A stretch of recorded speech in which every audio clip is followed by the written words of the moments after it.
नहीं है, लेकिन यहाँ के जवानी को कैसे खोखला किया जाए, तो इसके लिए ड्रग्स जो है यहाँ से भिजवाए जाते हैं राष्ट्रीय बॉर्डर से। हमारी फोर्सेस BSF आर्मी पुलिस सब मुस्तैदी से लगी हुई है, लेकिन टेक्नोलॉजी भी इस तरह की है आजकल कि ड्रोन्स को रोक पाना थोड़ा मुश्किल होता है। उसकी रिसर्च चल रही है अभी कि कोई इसका भी कोई हल निकल सके, तो उसके लिए टेक्नोलॉजी जो है ये चल रही है अभी, इस पर रिसर्च चल रही है, जल्दी इसमें कुछ हमें जो है सफलता मिलेगी। लेकिन उसके साथ साथ बच्चे ड्रग्स की तरफ जाते क्यों हैं, उसको भी समझने की जरूरत है सर। ये सिर्फ एक लॉ एनफोर्समेंट या लॉ एंड ऑर्डर की प्रॉब्लम नहीं है, ड्रग्स को नारकोटिक्स को कंट्रोल करना, बट इसका एक सोशल एस्पेक्ट भी है सर। तो इसीलिए सर ताकि बच्चे जो है उनको रोजगार मिले अच्छा जो है, बजाय इसके कि वो उसमें जाए ड्रग्स करें या नारकोटिक्स लें, तो उसके लिए सर सरकार की तरफ से, सर आपकी सरकार है तो उसकी तरफ से सर कई इनिशिएटिव लिए गए हैं सर। खास करके बच्चे जो हैं वो इसमें वो जो ड्रग्स की तरफ ना जाए, अपनी पढ़ाई लिखाई करें, कसरत करें। उसके लिए पीछे कैबिनेट में अप्रूव किया गया था कि हर साल 2200 के करीब पुलिस की भर्ती होगी, जिसमें से 1800 के करीब कांस्टेबल लेवल पे, 400 ASI लेवल पे। तो उसका पीछे मंशा ये थी कि सर कि अगर 2200 सीटें हैं तो कम से कम भी 3-4 लाख स्टूडेंट जो उसके लिए अप्लाई करेंगे, जो इसके लिए अप्लाई करेंगे नेचुरली फिर वो कसरत भी करेंगे, क्योंकि पुलिस में फिजिकल टेस्ट भी होता है, तो वो सारा साल, क्योंकि हमने अभी एडवर्टाइजमेंट निकाल दी है जनवरी में, हर साल जनवरी में एडवर्टाइजमेंट निकाली जाएगी, और इस साल जो भर्ती हुई है पुलिस की उसकी ऑलरेडी एडवर्टाइजमेंट आ चुकी है, 3-4 दिन पहले आई है। उसमें कम से कम भी 3-4 लाख जो बच्चे हैं अप्लाई करेंगे। नेचुरली जो बच्चा अप्लाई करेगा वो पढ़ाई की तरफ ध्यान देगा, क्योंकि रिटन टेस्ट भी होना है जिसमें उनकी नॉलेज टेस्ट की जाएगी। इसके अलावा पुलिस की भर्ती में जो सबसे इम्पोर्टेंट है वो फिजिकल टेस्ट है, उनका long jump, high jump, race वगैरह जो है एक गिवन टाइम की करनी होती है, वो किया जाएगा। तो बच्चा जो इसमें भर्ती होना चाहता है वो नेचुरली वो कोई ड्रग वगैरह या किसी गलत गतिविधि नहीं पड़ेगा। इसके अलावा अगर आपने सरकारी नौकरी लेनी है तो आपका रिकॉर्ड भी क्लीन होना चाहिए, कोई आपके ऊपर FIR पर्चा नहीं होना चाहिए, क्योंकि अगर कोई पर्चा होगा इस तरह का तो फिर आपको मुश्किल आएगी। तो इसलिए जो बच्चे इसकी अप्लाई करेंगे तो वो नेचुरली बच्चे जो है वो लड़ाई झगड़े से दूर रहेंगे, ड्रग्स से दूर रहेंगे, ताकि उनका रिकॉर्ड क्लीन हो। तो ये एक जो स्टेप है ये एक जो है स्टेट की तरफ से लिया गया है, क्योंकि आपने देखा होगा कि ये जो भर्तियां हैं ये बड़ी ही एपिसोडिक तरीके से होती है कि कभी इकट्ठे 10,000 भर्ती कर दी है, फिर 5 साल घुस ली है, फिर कभी 7,000 कभी 5,000 इकट्ठे भर्ती कर दी है। इतने सारे अगर भर्ती कर लोगे तो फिर उनकी प्रमोशंस का, ट्रांसफर प्रोसेस की भी प्रॉब्लम होती है। तो इसलिए सरकार की तरफ से फैसला लिया गया है कि हमने हर साल जो है इसकी भर्ती कर दी है। उससे ये भी है कि अगर किसी की भर्ती इस साल नहीं होती, जैसे IAS PCS में तो 4 चांस होते हैं, 5 चांस पता नहीं कितने होते हैं, पहले 3 होते थे, अब शायद बढ़ गए हैं।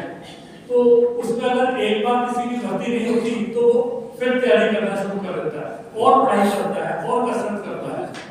तो इस तरह से हम जो अपनी बच्चे हैं, जो जवानी है, उसको कि वो नशे की तरफ जाए, हम चाहते हैं कि वो पढ़ाई लिखाई करें और उनको दिखे भी हमारा ये फ्यूचर है, हमें यहाँ भर्ती मिल जाएगी, हमें नौकरी मिल जाएगी, हमें कहीं बाहर जाने की इधर उधर जरूरत नहीं है।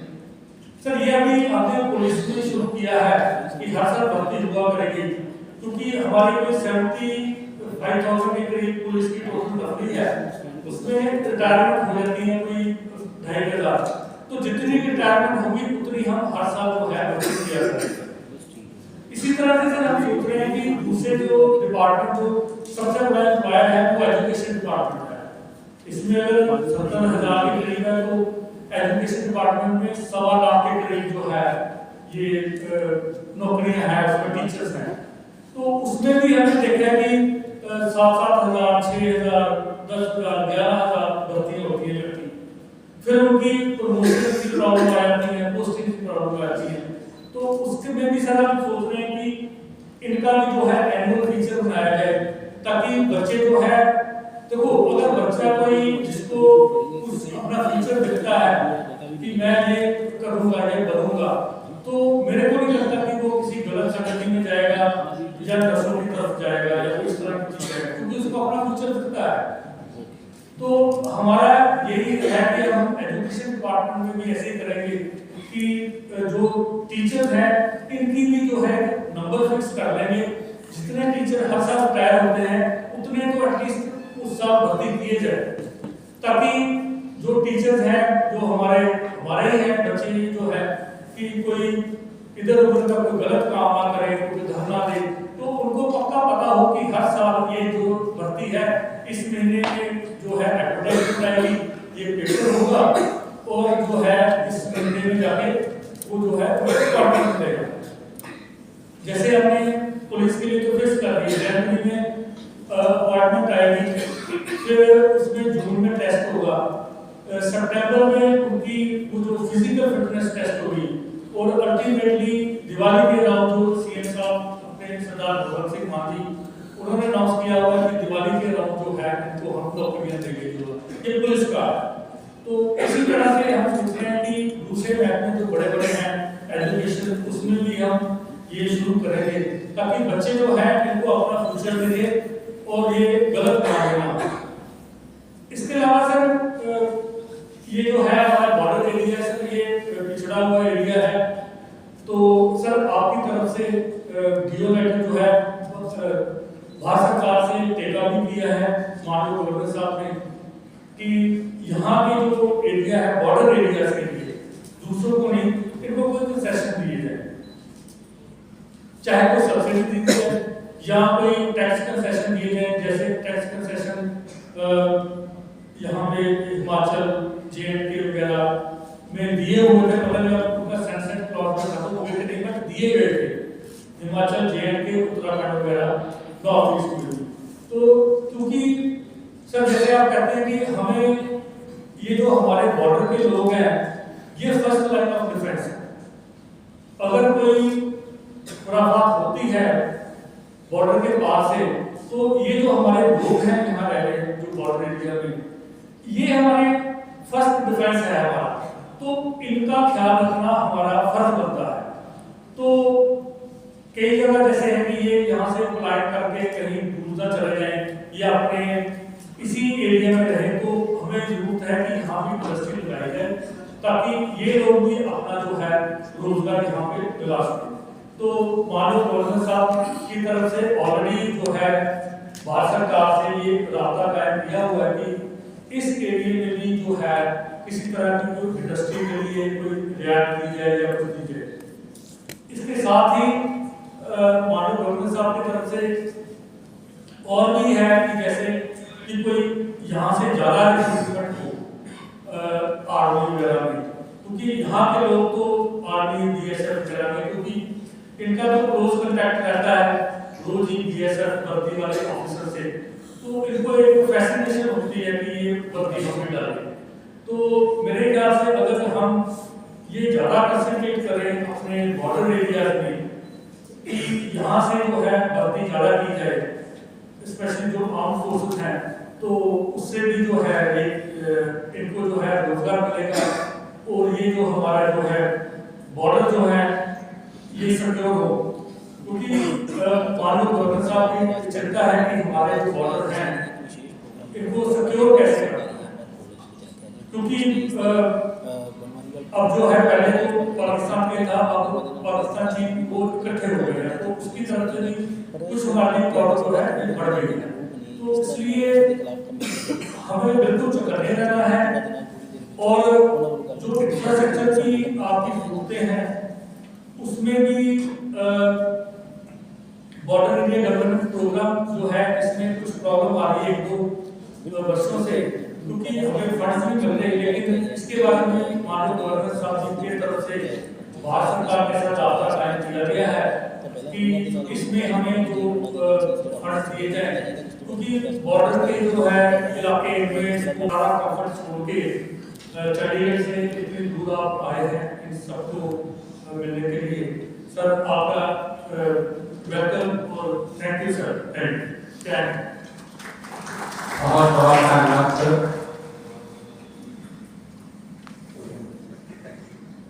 हमारे जिले के सीमावर्ती क्षेत्रों से आए लोगों के सामने अपनी बात रखेंगे माननीय राज्यपाल महोदय श्री बनवारी लाल जी को।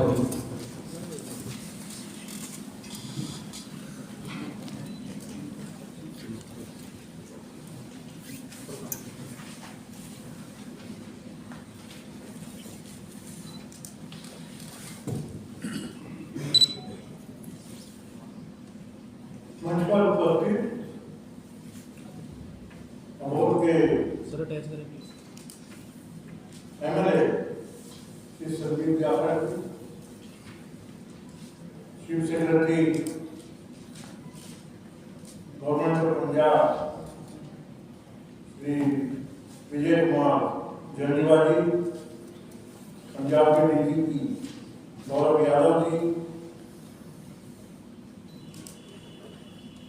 PS2 governor of Punjab Rakhi Gupta Bhandari जी,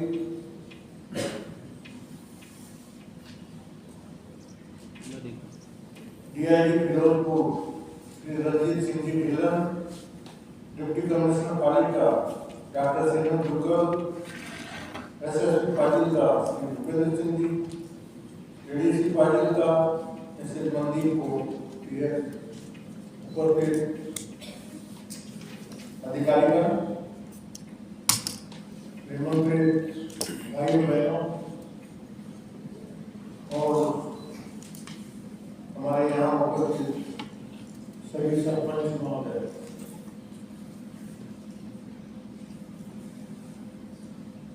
चार महीने पहले मैं यहाँ पर आया था, आपको मुलाकात हुई थी।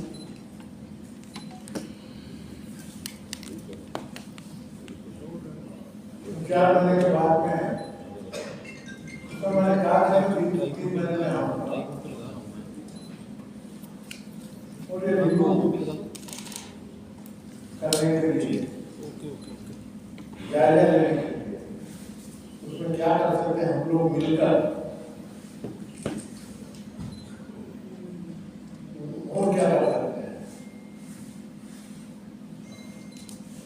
इसके लिए आप थोड़ा विचार विमर्श स्पष्ट में आपको कहने में कोई हरकत नहीं। पंजाब का गवर्नर बनकर जब मैं आया तो मेरा एक नेचर है कि पहले पंजाब समझते हैं, राजभवन में बैठ के पंजाब नहीं समझा जा सकता, इसलिए मैंने पहला काम सारे पंजाब के सभी जिलों का मैंने दौरा किया। तो पहले दौरे में मुझे समझ में आया कि बॉर्डर के जो अपने 6 जिले हैं उन पर ध्यान देने की ज्यादा जरूरत है, क्योंकि ये बदलाने लोग सभी बात में सभी अधिकारियों से हमने कांग्रेस किया, चीफ सेक्रेटरी डीजीपी डिपार्टमेंट के दूसरे सेक्रेटरी जिलों के SSP DC सबसे बातचीत कर ऑफिशियली रिकॉर्डेड प्रोग्राम ये हमारा तीसरा दौरा है ऑफिशियल, वैसे मैं 2 बार उसके पहले भी आया था।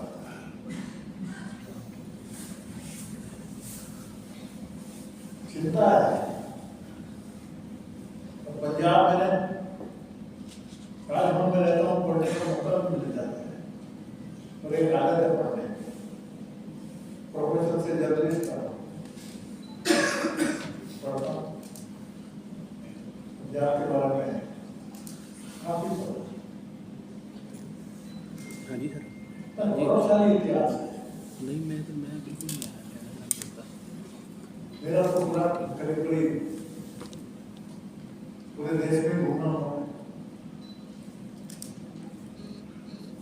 I was born in Rajasthan, young age में महाराष्ट्र में चला गया फादर के साथ।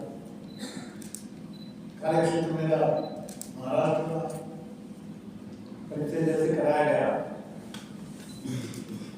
पब्लिक लाइफ में 2 बार एमएलए,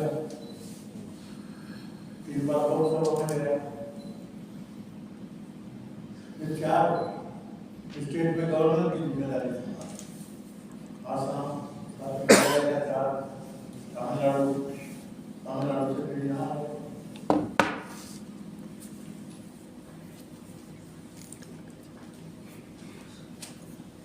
तो पार्लियामेंट में रहने से कहा जाता है कि वहां से पूरा ईगल्स क्यों मिलता है, क्योंकि सभी प्रांतों के सभी एमएलए उनसे इंटरेक्शन होता है। हर प्रांत की की जानकारी वहां पर मिलती है। बहुत बड़ा एक एडवांटेज है। कई कंसल्टेटिव कमिटियों में रहने से पूरा हिंदुस्तान का टूर होता है। यहाँ मेरे को करीब 16 महीने हो गए गवर्नर रहे।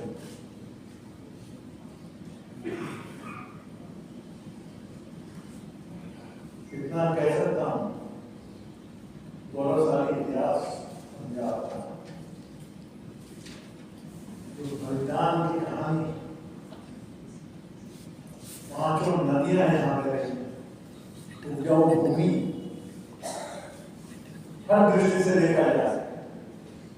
दूसरा कोई भी प्रांत पंजाब का मुकाबला नहीं कर सकता। पंजाब टॉप में है, हर दृष्टि से टॉप में है। तो मैं तो कहता हूँ, हर जगह कहता हूँ, आप अभी की जो जनरेशन है आप लोगों को मालूम नहीं हो, हमारे जो जनरेशन के लोग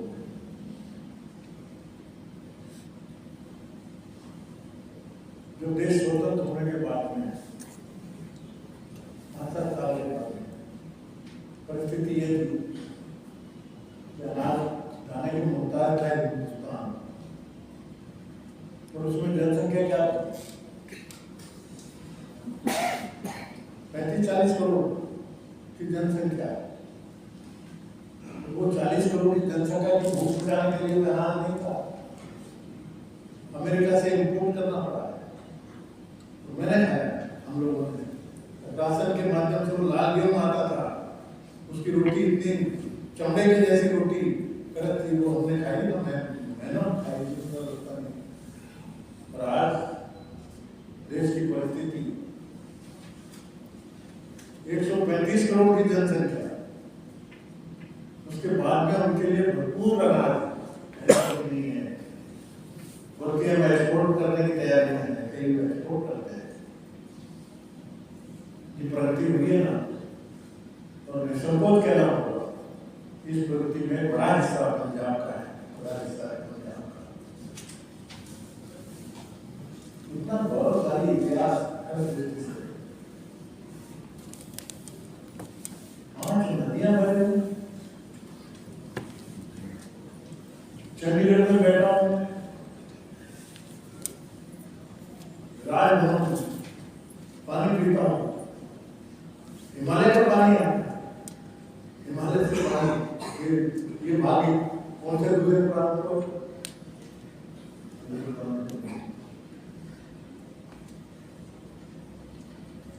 पर ये मानना हो कि संस्कृति रीति रिवाज हमको विरासत में मिला है, पीढ़ियां दर पीढ़ियां हमको देखे गए हैं, संभाला है लोगों ने, कल्चर को समझना है। पर चिंता हो जब ये मिलता है कि ड्रग्स, मेरा तो इंटरेक्शन सबसे रहता है, कई प्रोग्राम के बारे में कह रहा हूँ, लुधियाना जाते इनमें प्रोग्राम जाते हैं पूरे इधर घूमने भी जाते हैं फिर और भी जाते हैं पब्लिक लाइफ रहने से आगे है मिलके लोगों से बातचीत करते और कोई नहीं मिला वहाँ के जो ड्राइवर वगैरह रहने वाले जहाँ ठहरे वहाँ खाना लाने वाले उन लोगों से बातचीत करके अच्छा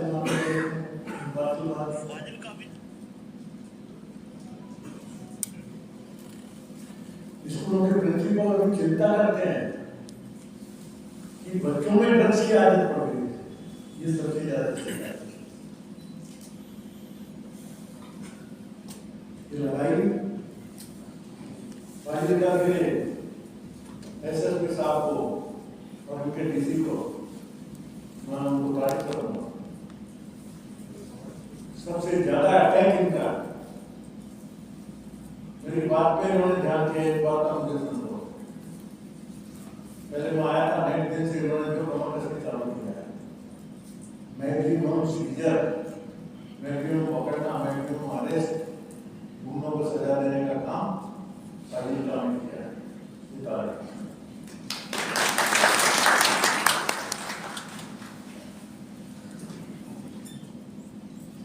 परंतु फिर भी इतना सब होके भी ड्रग्स मिलते कैसे? लुधियाना के गांव में थोड़ा सा मैंने बोला ऐसा नहीं बिल्कुल में लुधियाना में मेरी बातचीत भी गांव वाला बोलता है मतलब ड्रग्स गांव वाले ने क्या कहा? गांव वाले ने कहा साहब ड्रग्स जैसे जनरल स्टोर में आप टूथपेस्ट खरीदते हो ना उसी तरह से यहाँ ड्रग्स मिल जाएगा इजीली। मतलब जनरल स्टोर में मिलता ही नहीं थोड़ा कम्युनिकेशन गैप और ड्रग्स इजीली इतना इजीली मिल जाएगा जैसे हर जगह मिलता है। ये बात भी सरपंच साहब ने यहाँ से ये मानना पड़ेगा पुलिस को मालूम शायद नहीं होगा पर गांव में बच्चा बच्चा जानता है कि इस घर से गलत काम होता है इस घर से गलत ये मालूम रहता है। इसीलिए पहली बार मैं आया था सुझाव दिए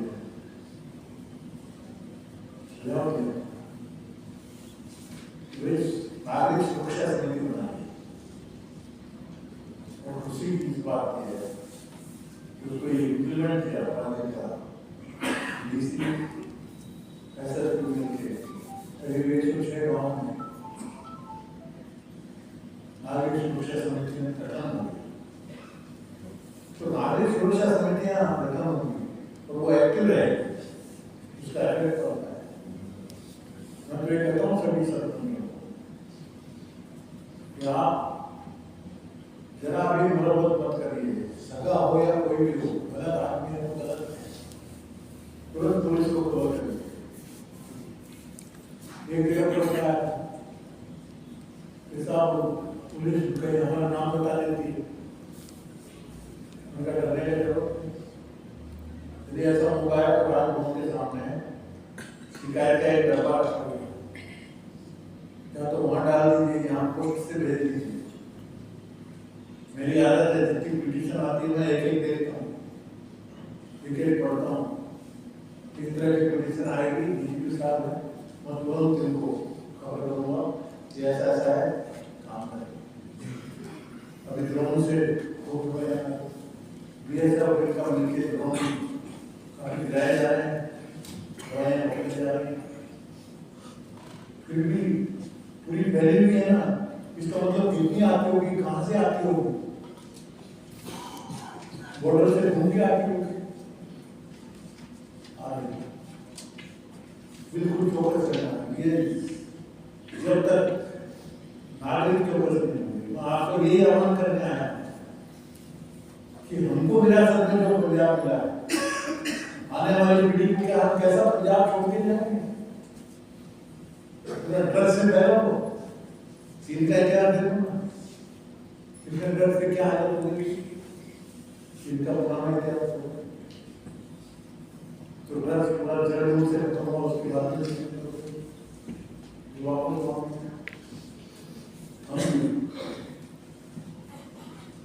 बहुत बड़ी बुराई है। पाकिस्तान हमारे से लड़ नहीं सकता डायरेक्ट, पर इनडायरेक्ट वो अटैक कर रहा है हमारी जनरेशन के ऊपर ड्रग्स के माध्यम से। उसके लोग हैं यहाँ पहले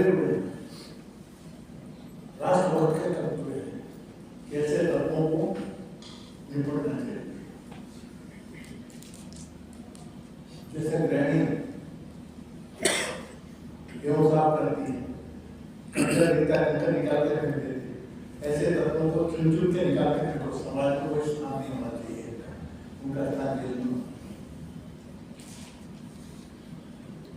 जीव साल से चर्चा हुई है, जेलों में डाल दो तो जेल से ऑपरेट करते हैं, गैंग मोबाइल के माध्यम से। इन्होंने कोशिश किया, इनके नाम पे जेलों से 4400 मोबाइल इन्होंने जब्त किए ऑफिशियल। कितने जब्त किए, कितने गायब कर उन्होंने इसका दूसरा रास्ता निकाला, चर्चा चल रही, उसमें कुछ साइंटिफिक तरीके से जामा जैसे लगा जेल के चारों तरफ 5 किलोमीटर में जाम लग गया,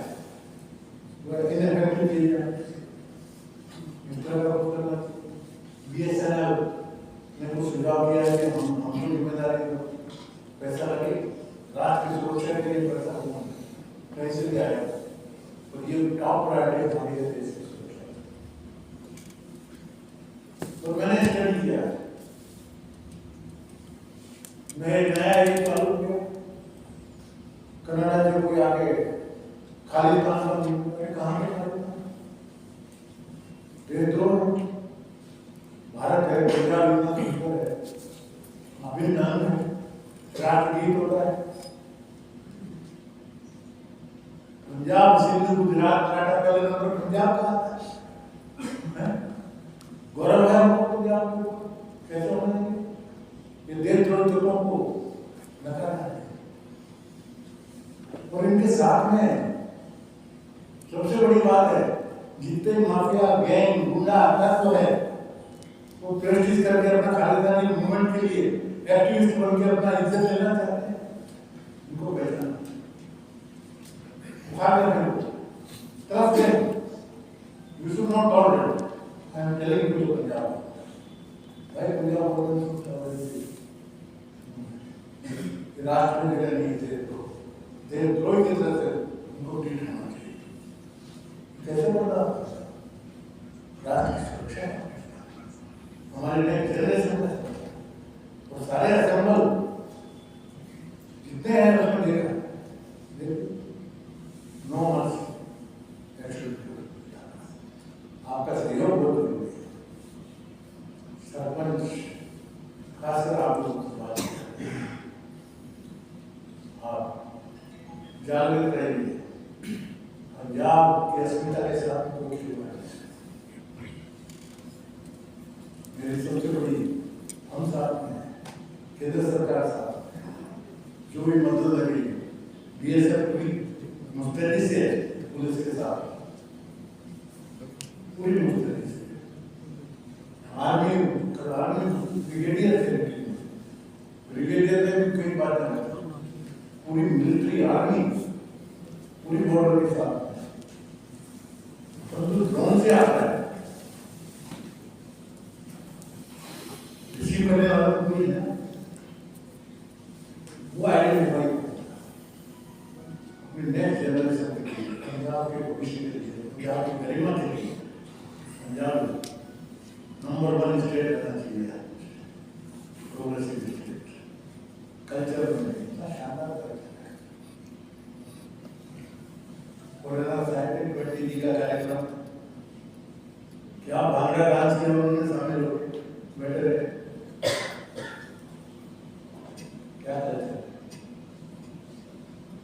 इसके पहले भी आया, अभी नहीं, पिछले 30 साल पहले, I think 86 में पूरा पंजाब घूमा, लुधियाना उतरता था ट्रेन से, लुधियाना उतर के जलंधर, बिलोर, पगोड़ा घूमते घामते अमृतसर, तरन पूरा आधा इंडिया घूमा। और मेरे को छोला भटूरा की इतनी बड़ी लस्सी हमारा कोई इतनी सी लस्सी देते हैं उसके बाद यहाँ जम्मू रात तबे कुछ हो जाएंगे, कल्चर ही अलग है। ये कल्चर को आन बान और शान हमारे पंजाब में है, मेरी जिम्मेदारी है। और मेरे रेजिम में पूरा ड्रग्स वगैरह से जीरो कर दिया, मेरे को बड़ा एक अचीवमेंट हुआ। चिंता इसलिए आपके बीच में बात आ रहा है, मेरी बात को विशेष ध्यान दें और निर्धार करके सबने कर लिया है तो कुछ नहीं आ सकता। माफिया हैं, टेररिस्टों का इनसे मुक्त करना है, बुराइयां नहीं आना है, राष्ट्रभक्ति के साथ में पंजाब आगे बढ़े, यही इच्छा है। इतनी बातें कहता हूँ, आप मेरी बात पे ध्यान रखें, सदैव रखें। ऐसा सामाजिक तत्वों से राष्ट्रद्रोही हमारे पंजाब में कहीं पैर रखने की उनको गुंजाइश नहीं है, इस दिशा में प्रयत्न कर रहा है। ये अपने करते हुए सबको विराम देता हूँ। धन्यवाद। जय हिंद। बहुत बहुत धन्यवाद सर।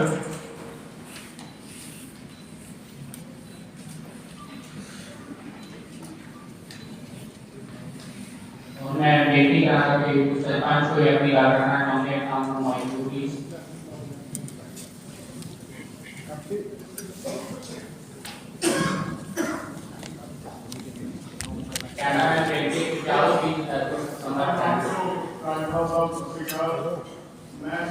ਉਹਨੂੰ ਜ਼ੀਰੋ ਲਾਈਨ ਤੇ ਕੀਤਾ ਜਾਵੇ ਜਿਹੜੇ ਕਿ ਜ਼ਿਮੀਂਦਾਰਾਂ ਨੂੰ ਸਮੱਸਿਆ ਹੈ ਉਹ ਹੱਲ ਹੋ ਸਕੇ।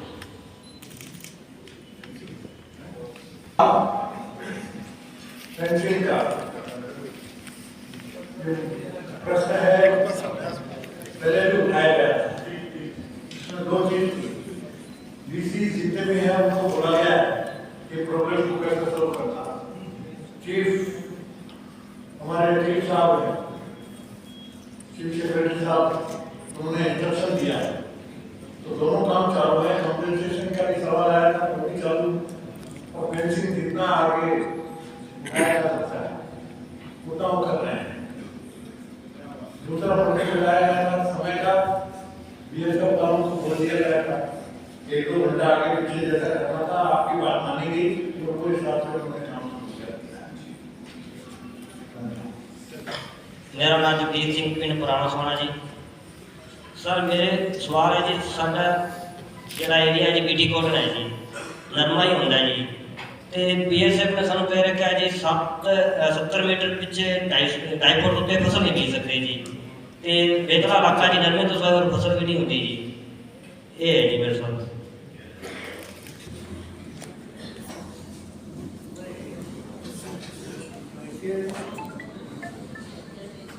मैं भी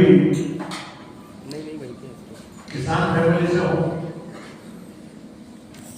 दूसरी फसल नहीं हो सकती है मैं मानने को तैयार नहीं। मैं भी किसान हूँ, मेरे यहाँ भी कॉटन बेल्ट है महाराष्ट्र का, मैं भी मेरे खेत में भी मैं कपास उगाता था, पर कपास में वहाँ पर प्रॉब्लम आए, हमारे इलाके में बीमारियां लग जाती थी, आके खेती बर्बाद हो जाती थी। हमने वहाँ पर सोयाबीन शुरू किया, मतलब आप थोड़ा सा डाइवर्सन करिए, क्योंकि पंजाब का प्रॉब्लम है, मैं प्रोपोगेट कर रहा हूँ क्योंकि मैं समझता हूँ खेती को। मैं प्रोपोगेट इसलिए कर रहा हूँ, जैसे गन्ना है, गन्ना जमीन भी बर्बाद करता है, पानी भी बर्बाद करता है। गन्ने में पैसे एक बार मिलते हैं, इमीडिएट 5-10 साल 3 साल चलेगा तो जमीन बर्बाद हो जाएगी और पानी भी इतना लेता है। इसलिए अभी मूवमेंट पूरा कंट्री में चल रहा है मिलेट्स का, मोटे अनाज का। मोटे अनाज की तरफ डाइवर्ट होइए, मोटे अनाज पॉपुलर होगा, कीमत भी आएगी थोड़ा सा, इस हिसाब में ध्यान रखिए। परंतु जब तक नहीं है मैं सहमति हूँ, कपास करिए और जो उसके लिए पर थोड़ा सा डाइवर्सन के लिए तैयार रहिए ना। मैं तो बोलता हूँ मॉडर्नाइजेशन हो खेती में, बहुत स्कोप है। इंडस्ट्री कुछ नहीं रहेगी इसके सामने। इजराइल पेट्रोल पे खेती हो, लेटेस्ट हो, ड्रिप इरिगेशन हो, कपास में भी पानी बहुत कम लगेगा ड्रिप इरिगेशन में। तो लेटेस्ट यदि मूवमेंट किया जाए, लेटेस्ट सीड यदि लिया जाए तो इसमें आपको बहुत चांसेस है। और डाइवर्सन के लिए माइंड बना के रखिए। आपके यहाँ बढ़िया यूनिवर्सिटी है, एक्सपर्ट है, रिसर्च बहुत होता है पंजाब में, उसका भी लेटेस्ट एडवांटेज रहिए ना। एग्रीकल्चर वालों से पूछिए, आप तो जा सकते हैं, आप तो लीडर हैं, सरपंच हैं, तो आपको जिम्मेदारी भी है लोगों को गाइड करने का। थोड़ा सा एग्रीकल्चर के एक्सपर्ट लोगों से भी चर्चा करिए इस विषय पे। ये मेरा आपको रिक्वेस्ट रहेगा, ओपन माइंड रखिए। और लेटेस्ट मैं तो बोल रहा हूँ कि लेटेस्ट जो है इजराइल पैटर्न पे यदि खेती करेंगे तो कई गुनी इनकम बढ़ सकती है किसानों की, कई गुनी इनकम बढ़ सकता है। उसमें मेहनत और साइंटिफिक थोड़ी सी मदद की जरूरत है। और एग्रीकल्चर यूनिवर्सिटी देने को तैयार है, और ये जरूरत है तो मेरे को लिखिए, मैं उनको बताऊंगा एग्रीकल्चर यूनिवर्सिटी में लेटेस्ट जो रिसर्च है ना यूनिवर्सिटी का, वो फील्ड तक पहुंचना चाहिए। उसके लिए चीफ सेक्रेटरी साहब की आप एग्रीकल्चर से आपने मीटिंग लेना चाहिए जबरदस्ती। इस हिसाब में आपका मन बदलेगा, इतना मुझे विश्वास है। Thank you. हिंदू क्रांति के केंद्र फाजिलका जिले में सरहदी पिंडां ਦੇ ਲੋਕਾਂ ਅਤੇ ਅਧਿਕਾਰੀਆਂ ਨਾਲ ਸੰਵਾਦ ਕਰਨ ਪਹੁੰਚੇ ਸਾਡੇ ਮਾਨਯੋਗ ਹਿਸ ਐਕਸੀਲੈਂਸੀ ਰਾਜਪਾਲ ਸ਼੍ਰੀ बनवारी लाल पुरोहित जी ਦਾ ਇੱਥੇ ਪੁੱਜਣ ਤੇ ਅਸੀਂ ਬਹੁਤ ਧੰਨਵਾਦ ਕਰਦੇ ਹਾਂ। ਉਹਨਾਂ ਦੇ ਪ੍ਰੇਰਕ ਸ਼ਬਦਾਂ ਸਾਡਾ ਮਾਰਗਦਰਸ਼ਨ ਕਰਨਗੇ ਅਤੇ ਮੈਂ ਜ਼ਿਲ੍ਹਾ ਪ੍ਰਸ਼ਾਸਨ ਦੀ ਤਰਫੋਂ ਉਹਨਾਂ ਨੂੰ ਵਿਸ਼ਵਾਸ ਦਿਵਾਉਂਦੀ ਹਾਂ ਕਿ ਫਾਜ਼ਿਲਕਾ ਜ਼ਿਲ੍ਹੇ ਦੀ ਪੂਰੀ ਟੀਮ ਲੋਕਾਂ ਦੀ ਬਿਹਤਰੀ ਲਈ ਇਸੇ ਤਰ੍ਹਾਂ ਨੇਕੀ ਨਾਲ ਕੰਮ ਕਰਦੀ ਰਹੇਗੀ। ਅਸੀਂ ਮਿਸ਼ਨ ਆਬਾਦ 30 ਦੇ ਤਹਿਤ ਸਰਹੱਦੀ ਪਿੰਡਾਂ ਵਿੱਚ ਲੋਕਾਂ ਦੀ ਬਿਹਤਰ ਤਰੀਕੇ ਨਾਲ ਸਰਕਾਰੀ ਸੇਵਾਵਾਂ ਮੁਹੱਈਆ ਕਰਵਾਉਣ ਲਈ ਕੰਮ ਕਰ ਰਹੇ ਹਾਂ ਅਤੇ ਉੱਥੇ ਵਿਲੇਜ ਡਿਫੈਂਸ ਕਮੇਟੀਆਂ ਰਾਹੀਂ ਸਾਡੀ ਸਰਹੱਦਾਂ ਦੇ ਰਖਵਾਲੇ ਸਾਡੇ ਪਿੰਡਾਂ ਦੇ ਲੋਕਾਂ ਨਾਲ ਸਾਂਝ ਹੋਰ ਮਜ਼ਬੂਤ ਹੋ ਰਹੀ ਹੈ। ਇਸ ਦੇ ਨਾਲ ਹੀ ਮੈਂ ਵਿਸ਼ੇਸ਼ ਤੌਰ ਤੇ ਸਾਡੇ ਵਿਚਕਾਰ ਪਹੁੰਚੇ ਮਾਨਯੋਗ MLA ਸਾਹਿਬ ਸੰਦੀਪ ਜਾਖੜ ਜੀ, माननीय मुख्य सचिव श्री DK चंद्रा जी, DGP पंजाब श्री गौरव यादव जी, मैडम राखी गुप्ता जी भंडारी, DIG साहब श्री रणजीत सिंह ढिल्लों जी ਅਤੇ सरकार और पदवंते सज्जना का विशेष तौर पर धन्यवाद करती हाँ। मैं खास धन्यवाद अपने सरहदी पिंडां के 5 सरपंच